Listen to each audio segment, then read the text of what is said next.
من الاجهاض المتكرر. الاجهاض المتكرر ده احيانا بيحصل نتيجه اجسام مضاده برضه. الاجسام المضاده اللي لسه بقول لك انها بتهاجمني، بتهاجم مفاصلي، بتهاجم جلدي، بتهاجم القلب او الكلى، برضه ممكن تهاجم الجنين اللي في بطن الام. فلو الاجسام المضاده هاجمت الجنين اللي في بطن الام بيحصل اجهاض.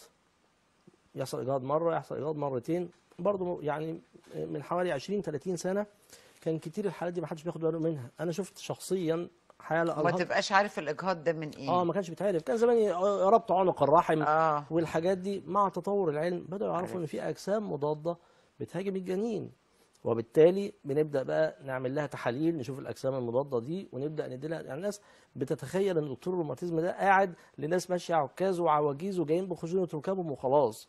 لكن احنا عندنا ناس حوامل جايين يتابعوا الحمل، وناس عايزين يحملوا وبيحصل اجهاض متكرر بييجوا يتابعوا عشان الحاجات دي، عشان نشوف الاجسام المضاده حجمها قد ايه ومأثره ولا لا، ونبدا ندي لها ادويه تمنعها وفي نفس الوقت تتناسب مع الحمل. انا شفت بقول لك شخصيا واحده اجهضت 8 مرات، 8 مرات بتحمل ومش بتخلف، ومع التحاليل والمتابعه وشويه الادويه بقت كويسه. وقابلتها مره في الاسانسير قالت لي فاكرني يا دكتور حسام؟ قلت لها مش فاكر جبت مين. قالت لي انا كنت اجهضت 8 مرات اهو ابني اهو.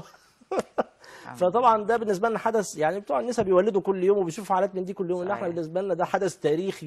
ان طبعا. حاله تكون بتجهض وعندها مشكله في الحمل وقدرتوا تحافظوا على والام والجنين بالظبط.